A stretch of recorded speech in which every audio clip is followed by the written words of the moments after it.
जी, उर्दू का ये लफ्ज भी गलत बोला जाता है। देखिए, उर्दू हमारी कौमी जुबान है, इसका ख्याल रखना बहुत जरूरी है। जैसे बोला जाता है एहतालाम, मुझे रात को सोते हुए एहतालाम हो गया।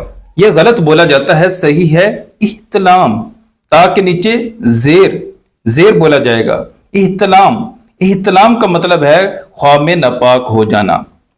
इसी तरह एक लफ्ज है एहतायात, बहुत एहतियात से काम किया करें। यह गलत बोला जाता है, सही है इहतियात। ता के नीचे जेर बोला जाएगा।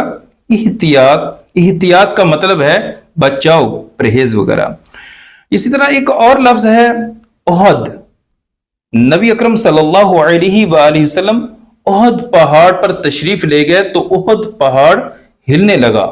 यह गलत बोला जाता है, सही है उहुद। हा पर पेश बोला जाएगा उहुद। उहुद मदीना मुनव्वरा के पास एक पहाड़ का नाम है।